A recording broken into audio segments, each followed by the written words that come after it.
Recorded history, जिसका record हमारे पास बाकायदा मौजूद है, in recorded history Newton was the first person to tell us what the gravity is. Rather शायद मैं अपना सेंटेंस सही कर लूं, उसने ग्रेविटी की नेचर के बारे में हमें नहीं बताया, उसने ग्रेविटी एक्ट कैसे करती है ये बताया। ठीक है, नेचर की बात नहीं हो रही, ग्रेविटी एक्ट कैसे करती है ये न्यूटन ने हमें बताया।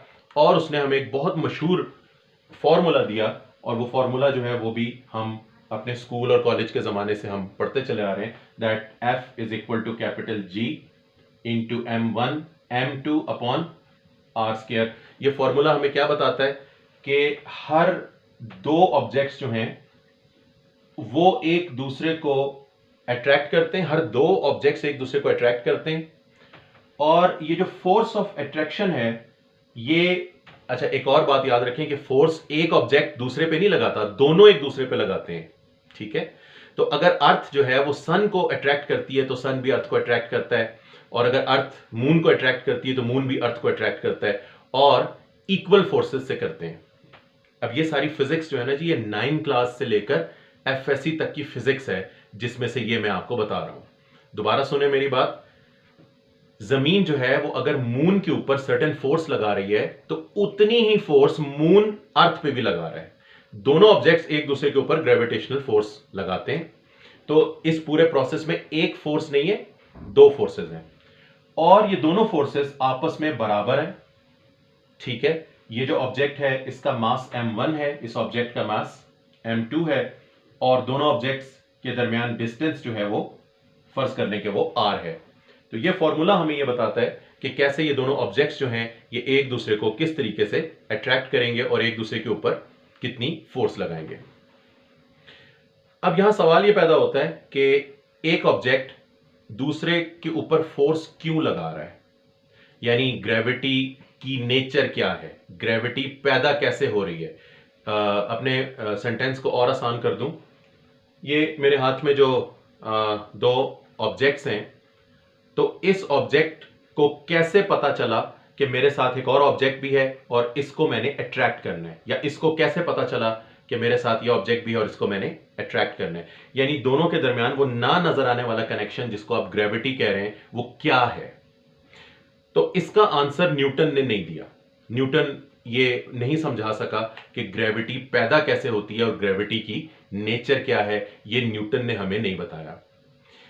अच्छा जी, ये जो लॉ आपके सामने मैंने लिखा ये आइजैक न्यूटन का लॉ है, और ये हमारे सामने आया है 17th सेंचुरी में।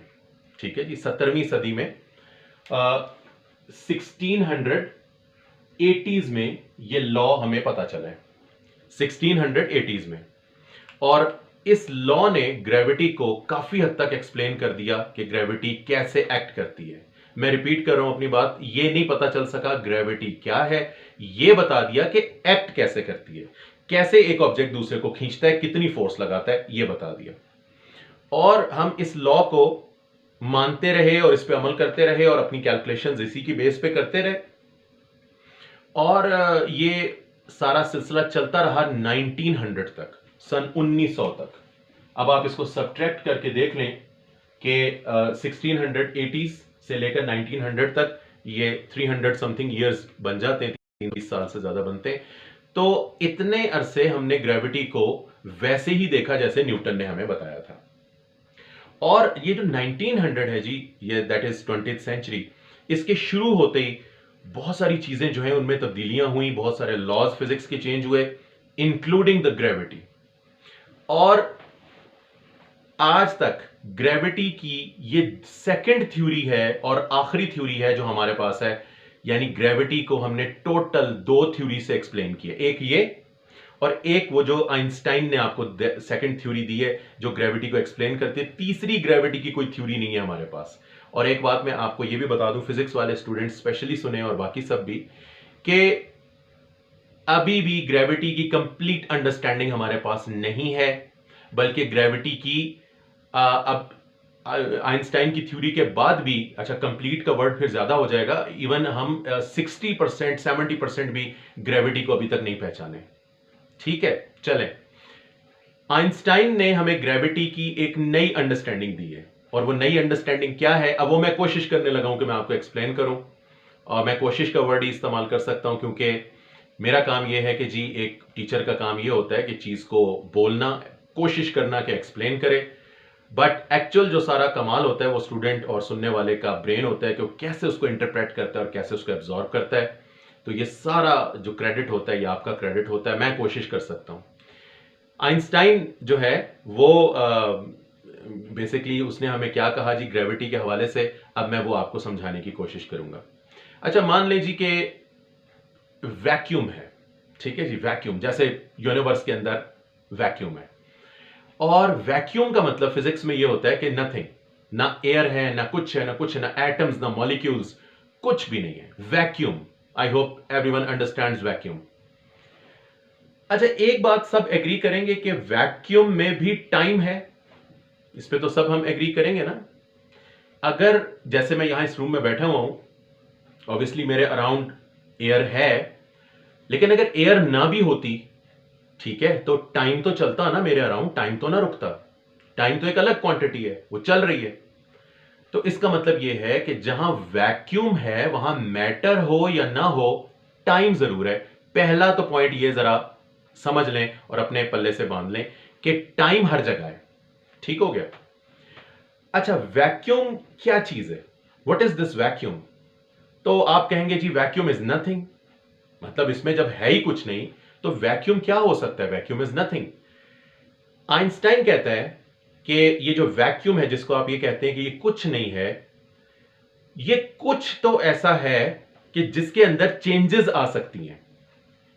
यानी वैक्यूम जो है उसको आप एक जेली की तरह समझ लें, जेली नुमा स्ट्रक्चर समझ लें, या वैक्यूम को आप एक रबर की तरह समझ लें जिसके अंदर फ्लेक्सिबिलिटी है और जिसको आप तोड़ मोड़ सकते हैं और आगे पीछे कर सकते हैं। सो अब मैं थोड़ा सा वर्ड्स चेंज करता हूं। वैक्यूम जो है वो इस बोर्ड की तरह है जिसके ऊपर आपने जो कुछ भी लिखा हो, ये जो कुछ भी इस बोर्ड के ऊपर लिखा हुआ है ये डेफिनेटली ना लिखा जा सकता अगर बोर्ड ना होता। इसी तरह अगर ये वैक्यूम जो है इसके अंदर ये मार्कर मैं रख दूं कि जी मेरे पास दो मार्कर्स हैं और दोनों वैक्यूम के अंदर है, तो वैक्यूम, ये जो वैक्यूम है इसने जगह दी है कि ये मार्कर्स इसमें आ सकें। तो वैक्यूम एक जगह का नाम है और उस जगह के अंदर चीजें भी रखी जा सकती हैं, और ये वैक्यूम जो है, ये जो जगह है ये फ्लेक्सिबल है।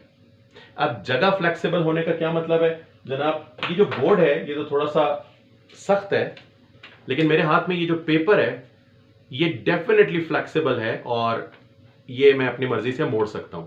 तो हमारा जो वैक्यूम है उसको भी आप अपनी मर्जी से मोड़ सकते हैं, लेकिन उसका मुड़ना आपको वैसे नजर नहीं आएगा। वैक्यूम वैसे ही नहीं पता चल रहा, उसका मुड़ना आपको कहां से नजर आना है? आइंस्टाइन कहता है कि जब आप वैक्यूम के अंदर एक ऑब्जेक्ट को प्लेस कर देते हैं और उस ऑब्जेक्ट का एक सर्टेन मास होता है, तो वो मासिव ऑब्जेक्ट अपने अराउंड वैक्यूम को थोड़ा सा बेंड कर देता है, थोड़ा सा चेंज कर देता है, और इसी को कहते हैं ग्रेविटी।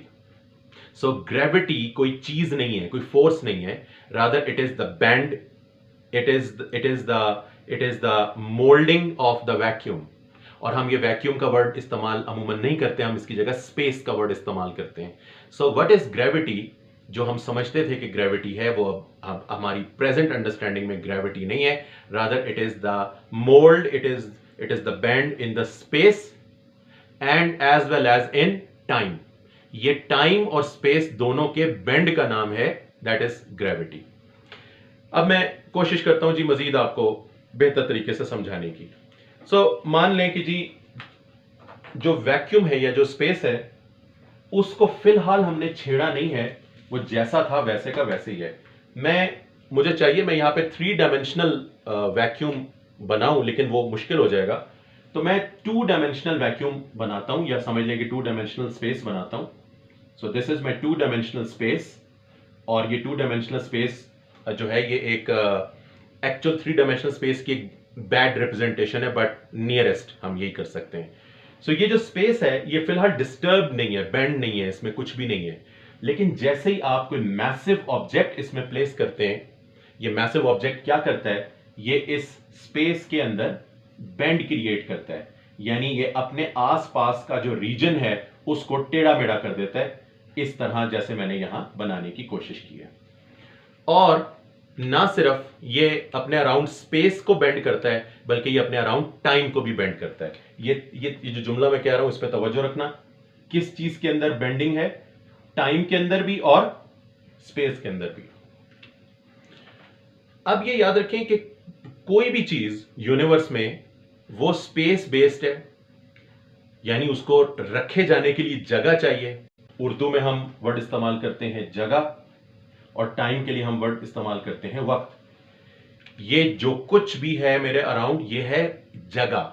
ये जगह होगी तो मैं उसमें ये चीज रख पाऊंगा। और ये जो स्पेस है, ये जो जगह है, ये उसी वक्त अल्लाह ताला ने क्रिएट की है जब यूनिवर्स बनी है। जब यूनिवर्स नहीं बनी थी तो ये जगह भी नहीं थी, ये स्पेस भी नहीं था। लिहाजा ये याद रखें कि ये जो खाली जगह है इसको भी क्रिएट किया गया है, ये भी बनी है, ये पहले ये भी नहीं थी। और टाइम भी बना है। तो लिहाजा ये जो स्पेस है और ये जो टाइम है इसको अल्लाह ताला ने क्रिएट किया है ताकि इसके अंदर चीजों को रखा जा सके। अब मैं फिर अपने वर्ड्स थोड़े से चेंज करता हूं, शायद वो आपको अपील करें। यूं समझ लें कि गुलदान होगा तो उसमें फूल रखे जा सकते हैं। तो गुलदान जो है वो स्पेस एंड टाइम है, और वो जो फूल रखे हुए हैं वो ऑब्जेक्ट्स हैं जो उसके अंदर मौजूद हैं।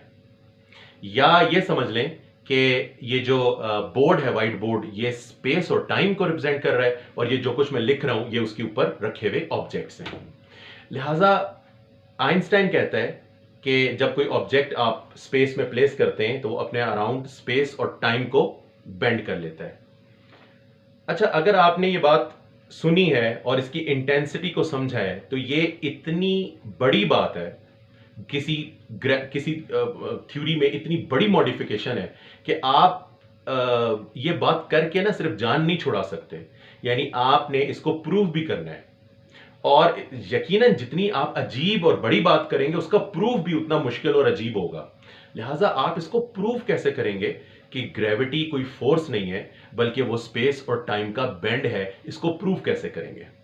तो अब मैं उस प्रूफ की तरफ आने लगा हूं जिससे यह साबित हुआ कि आइंस्टाइन की थ्योरी करेक्ट है। राइट? ओके। अच्छा जी, so gravity is not a force, rather it is the bend in the space and time. अब मुझे एक और हेल्प छोटी सी मैं लेता हूं जी। एक सेकंड जी, मुझे जरा एक पेपर ले लेने दें। मैं यहां से जरा एक पेपर ले लूं ताकि मैं अपनी बात समझा सकूं। ये पेपर मेरे हाथ में है जी, और मान लें कि ये पेपर स्पेस को रिप्रेजेंट कर रहा है, और ये पेपर फिलहाल फ्लैट है, सीधा है। तो अब मैं जब इस पे लाइन लगाऊंगा तो लाइन भी सीधी लगेगी। ओके, तो मैं इस पेपर के ऊपर एक लाइन लगाता हूं, और यकीनन आप देख सकते हैं कि जब पेपर सीधा है तो ये जो लाइन मैं लगाने लगा हूं ये भी सीधी लाइन है, बिल्कुल स्ट्रेट लाइन है।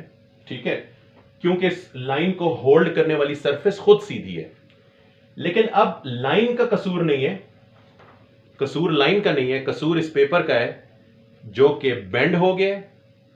और जैसे ही ये पेपर बेंड हुआ है, ठीक है, अब आपको सही नजर आ रहा होगा, जैसे ही ये पेपर बेंड हुआ है तो वो जो अच्छी खासी सीधी लाइन थी वो भी टेढ़ी हो गई है। तो अब लाइन टेढ़ी नहीं हुई है, ठीक है, उस स्पेस की बेंडिंग की वजह से उसमें हर चीज बेंड होना शुरू हो गई है, उसमें चीजों का कसूर नहीं है। ठीक हो गया? लिहाजा अब अगर आइंस्टाइन सही कह रहा है कि जी कोई भी ऑब्जेक्ट स्पेस को बेंड कर देता है, तो एक काम करते हैं, एक एक्सपेरिमेंट करते हैं, इस टेढ़े स्पेस में से लाइट गुजारते हैं। समझना मेरी बात, इस बेंट स्पेस के अंदर से, टेढ़े स्पेस में से, अगर तो स्पेस टेढ़ा हो गया है तो इसमें से लाइट गुजारते हैं, क्योंकि लाइट मासलेस है और उसके ऊपर ग्रेविटी को असर नहीं करना चाहिए। अगर ग्रेविटी एक फोर्स है तो कम से कम वो लाइट को नहीं छेड़ेगी, क्योंकि लाइट का मास नहीं है। लेकिन अगर आइंस्टाइन की थ्योरी के मुताबिक स्पेस बेंड हो गया है, रास्ता ही टेढ़ा हो गया है, तो लाइट जो है जब वहां से गुजरेगी तो उसको भी टेढ़ा होकर गुजरना पड़ेगा। इससे साबित हो जाएगा कि आइंस्टाइन की थ्योरी करेक्ट है। लिहाजा अब हम क्या करें? अब हम ऐसा करते हैं कि किसी मैसिव ऑब्जेक्ट की हेल्प लेते हैं जो स्पेस को बेंड करे, और फिर उस बेंड स्पेस के अंदर से लाइट गुजारते हैं और देखते हैं कि लाइट सीधी जाती है या लाइट टेढ़ी हो जाती है। सो ये है जी एक्सपेरिमेंट। ओके, अब अगली बात सुनना जी। स्पेस कितना बेंड होगा और उसके लिए कितने मास की जरूरत है? तो ये याद रखें कि स्पेस को थोड़ा सा भी बेंड करने के लिए बहुत मास चाहिए, और इतना ज़्यादा मास हम कहाँ से लाएं? तो सबसे बेहतरीन सोल्यूशन ये है कि सन का जो मास है उसको कंसिडर किया जाए। हमारा सन इतना मैसिव है कि वो अपने अराउंड स्पेस को इतना बेंड कर लेगा कि एटलीस्ट आप